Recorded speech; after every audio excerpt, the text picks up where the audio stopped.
Hello students, are के sir math channel पे आपका पुनः स्वागत है। स्टूडेंट्स, पिछले वीडियो में हमने SIERT उदयपुर द्वारा NAS परीक्षा 2021 के लिए कक्षा 8 विषय गणित का जो मॉडल पेपर जारी किया गया था उसमें क्वेश्चन नंबर 1 से लेकर 35 क्वेश्चनों का हल किया था। आज हम इसे आगे के क्वेश्चनों को देखते हैं। क्वेश्चन नंबर 36 और क्वेश्चन नंबर 36 आपके पास है। दो आयत दे रखे हैं, आयत ए और आयत बी।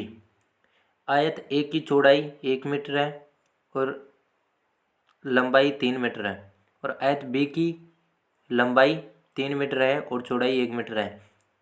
तो आयत ए का क्षेत्रफल 3 मीटर स्क्वायर हो गया और आयत बी का क्षेत्रफल भी 3 मीटर स्क्वायर हो गया। जब आप इस आयत ए व बी को इस प्रकार मिला देते हो तो कुल क्षेत्रफल कितना हो जाएगा? तो जब आप आयत ए और आयत बी को मिला देते हो तो यह जो आकृति बन रही है वो 6 वर्गाकार आकृतियों के रूप में विभक्त हो रही है। यानी एक वर्गाकार जो आकृति है उसकी लंबाई भी 1 सेंटीमीटर है, 1 मीटर है, और चौड़ाई भी 1 मीटर है। तो एक वर्गाकार आकृति का क्षेत्रफल हो जाएगा भुजा गुणा भुजा, यानी 1 मीटर स्क्वायर हो गया। और 6 का कितना हो जाएगा? 6 गुणा 1 यानी 6 मीटर स्क्वायर। यानी आपका ऑप्शन फर्स्ट सही होगा।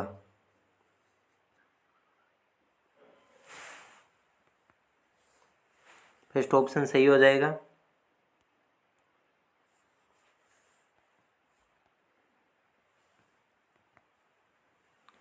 क्वेश्चन नंबर 37, किसी संख्या के दुगुने से 7 कम 19 होता है तो कथन को समीकरण के रूप में किस प्रकार लिख सकते हैं?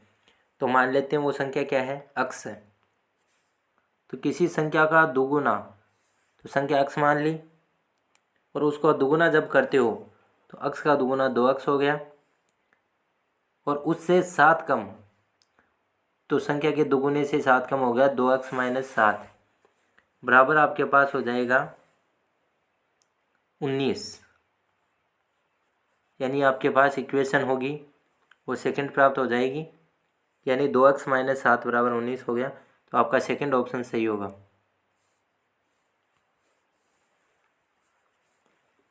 क्वेश्चन नंबर 38, एक सिक्के को एक बार उछालने पर चिताने की प्रायिकता।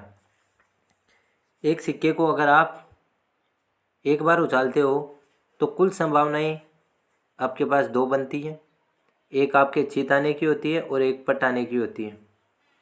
तो चित आने की जो संभावित घटना है वो 1 है और कुल परिणाम आपके पास 2 है। तो चित आने की जो प्रायिकता होगी वो 1/2 होगी, यानी आपका सेकंड ऑप्शन सही होगा।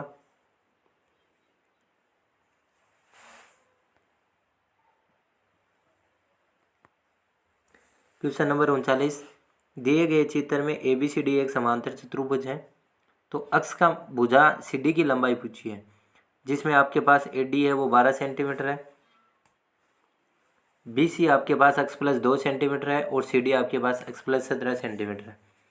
तो समांतर चतुर्भुज में आमने सामने की भुजाएं जो समांतर और समान होती है, यानी आपके पास AD बराबर BC होगा, या CB आप बोल सकते हो। AD बराबर CB हो जाएगा या BC बोल दो। तो आपके पास 12 बराबर हो जाएगा x + 2, x बराबर हो जाएगा 12 - 2, यानी x बराबर आपके पास हो गया 10। तो आपके पास x का मान 10 हो गया और CD बराबर आपके पास है x + 17। तो x का मान आपके पास 10 है, तो 10 + 17 यानी 27 सेंटीमीटर हो जाएगा। यानी आपका ऑप्शन सेकंड सही हो जाएगा। तो आपकी भुजा CD की लंबाई जो होगी वो 27 सेमी होगी, यानी सेकंड ऑप्शन सही हो जाएगा। बीजीय व्यंजक 2x + 5 इंटू 2x - 5 का मान होगा। तो अगर आप 2x को A मानते हो और 5 को अगर B मानते हो तो एक बार 2x + 5 है तो ये A + B हो रहा है, और एक बार 2x - 5 है तो A - B हो रहा है। A + B into A - B होता है A² - B², और A आपने माना है 2x को, तो 2x का स्क्वायर होल स्क्वायर हो गया। माइनस बी का स्क्वायर यानी 5 का स्क्वायर, यानी आपके पास 2x + 5 इंटू 2x - 5 बराबर होगा 2x का होल स्क्वायर माइनस 5 का होल स्क्वायर, यानी आपका सेकंड ऑप्शन सही होगा।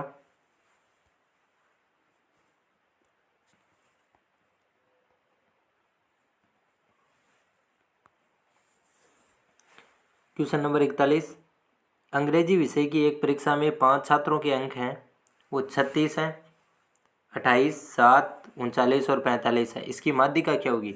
तो माध्यिका या अगर माध्यक निकालना होता है तो ये जो अंक दे रखे हैं इनको आपको आरोही क्रम में व्यवस्थित करना है। आरोही क्रम में व्यवस्थित करने के लिए इन अंकों को आपको छोटी संख्या से बड़ी संख्या के क्रम में व्यवस्थित करना है। तो सबसे पहले 7 आ जाएगा, फिर उससे बड़ी संख्या आपके पास 28 है, उससे बड़ी संख्या आपके पास 36 है, फिर 39 है और फिर 45 है।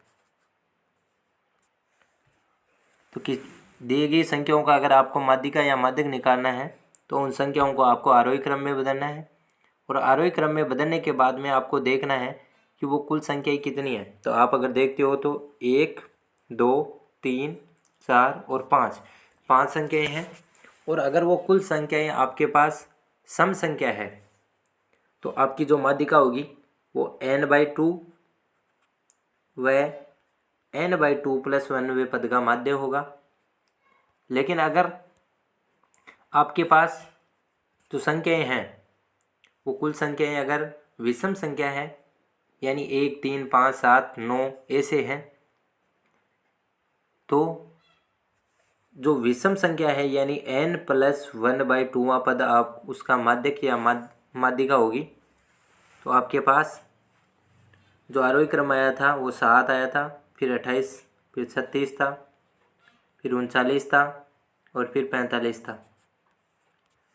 कुल संख्याएं आपके पास 5 है जो एक विषम संख्या है, तो इसका माध्यक जो होगा वो n + 1/2 यानी n + 1/2 हो गया आपके पास, n का मान 5 हो गया, 5 + 1/2, 5 + 1 6 हो गया, 6/2 यानी तीसरा पद हो गया। और तीसरा पद इसमें 36 है, तीसरा पद आपके पास 36 है। तो दी गई जो अंकों का जो माध्यिका होगी वो 36 होगी, यानी आपका सेकंड ऑप्शन सही होगा।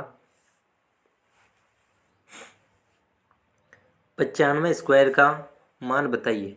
तो 95 का वर्ग बताना आपको, और 95 का वर्ग आपके पास 9225 होता है, यानी 95 को 95 से गुणा करना है, और जब 95 को 95 से गुणा करते हो तो 9225 होता है, और 9025 आपका सेकंड ऑप्शन सही होगा।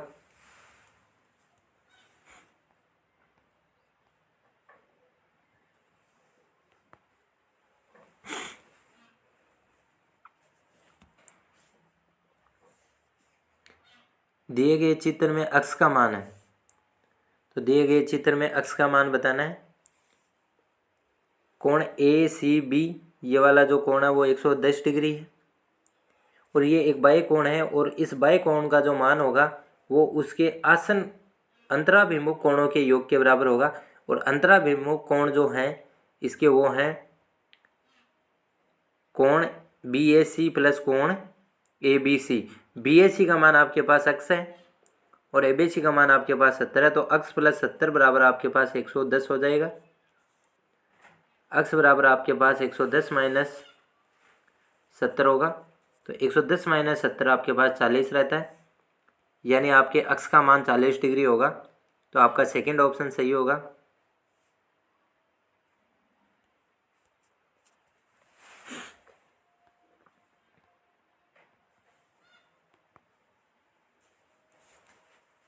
नीचे दिए गए चित्र में कोण 5 का संगत कोण है। तो जब दो समांतर रेखाओं को एक तिर्यक रेखा काटती है तो उसके संगत कोण बराबर होते हैं, और संगत कोण का मतलब ये होता है कि पहले समांतर रेखा को जब यह तिर्यक रेखा काट रही है तो जिस क्रम में यह कोण बन रहे हैं उसी क्रम में दूसरी समांतर रेखा को काटने में जो कोण बनेंगे वो एक दूसरे के संगत कोण होंगे, यानी कोण 1 का संगत कोण 5 होगा, 2 का 6 होगा, 3 का 7 होगा और 4 का 8 होगा, और ये कोण आपस में बराबर होंगे। तो कोण 1 का संगत कोण 5 हो गया, तो 5 का संगत कोण 1 हो गया, यानी कोण 5 का संगत कोण जो होगा वो कोण 1 होगा, यानी आपका फर्स्ट ऑप्शन सही होगा। निम्न में से कौन सी संख्या 9 से विभाज्य है?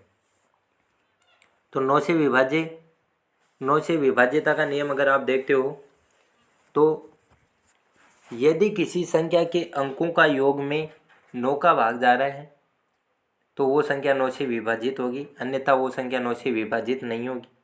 तो आपको इन अंकों का योग करना है।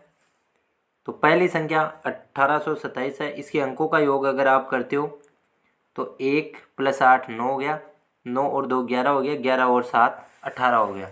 तो 18 में 9 का भाग पूरा जा रहा है, इस वजह से ये जो संख्या 1827 होगी वो 9 से विभाजित होगी, यानी विभाज्य होगी। तो आपका फर्स्ट ऑप्शन सही हो जाएगा।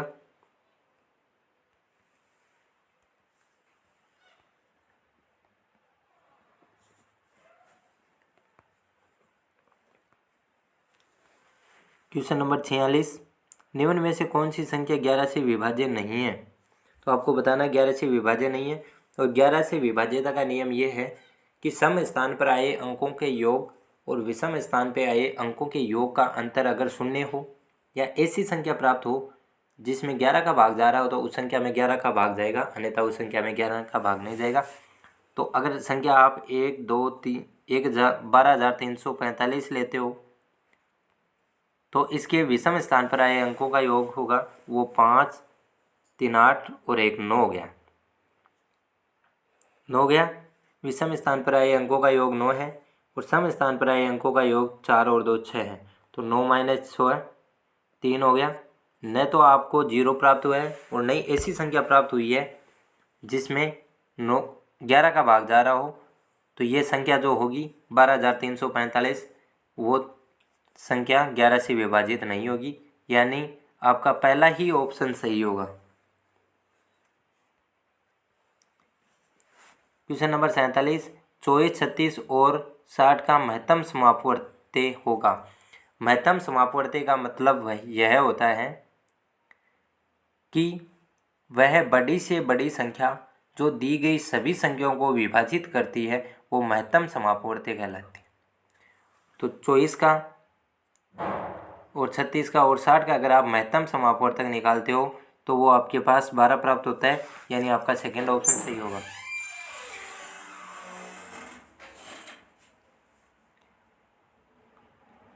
क्वेश्चन नंबर 48, राजू की गाय 15 लीटर और भैंस 20 लीटर दूध देती है। किस अधिकतम माप के बर्तन से गाय को दूध को पूरा माप सकते हैं? तो अधिकतम माप की जब भी बात की जाती है तो वहाँ पर महत्तम समापवर्ती निकाला जाता है। और महत्तम समापवर्ती अगर आप 15 और 20 का निकालते हो तो 15 को आप 3 × 5 लिख सकते हो। 15 को आप 3 × 5 लिख सकते हो और 20 को 2 × 2 × 5 लिख सकते हो। और महत्तम समापवर्ती में जो भी संख्या कॉमन आती है उसकी न्यूनतम पावर कॉमन ली जाती है। तो ये 5 है, वो दोनों संख्याओं में है तो ये कॉमन आ रहा है, तो इसकी में से जो होगा 15 और 20 का वो 5 होगा, यानी 15 लीटर और 20 लीटर ये दूध को मापने के लिए अधिकतम बर्तन की जो माप होगी वो 5 लीटर होगी। तो आपका सेकेंड ऑप्शन सही होगा। आगे आपके पास है -5/7 का निरपेक्ष मान क्या होगा? निरपेक्ष मान बोल दो या योज्य प्रतिलोम बोल दो। और -5/7 का निरपेक्ष मान या योज्य प्रतिलोम जो होगा वो संख्या समान रहती है, चिन्ह बदलेगा तो ऋणात्मक संख्या होने की वजह से इसका निरपेक्ष मान धनात्मक होगा। तो -5/7 का जो निरपेक्ष माप या योज्य प्रतिलोम जो होगा वो प्लस का 5/7 होगा, यानी आपका फर्स्ट ऑप्शन सही होगा।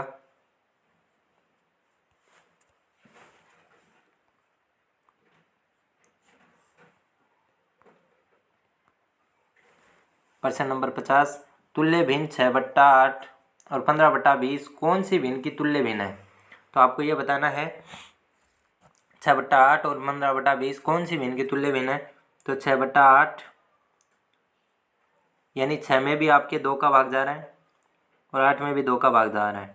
तो दोनों में अगर समान संख्या से भाग दिया जाता है तो ये 3/4 हो रही है। और 15/20 में भी 15 में भी 5 का भाग जा रहा है और 20 में भी 5 का भाग जा रहा है। तो 15 में 5 का भाग देने पे 3 हो रहा है और 20 में 5 का भाग देने पे 4 हो रहा है। तो इनका मान जब आप इसको सरलतम रूप में लिखते हो तो 3/4 प्राप्त हो रहा है। यानी 6/8 और 15/20 भिन्न 3/4 की तुल्य भिन्न होगी। तो आपका थर्ड ऑप्शन सही होगा।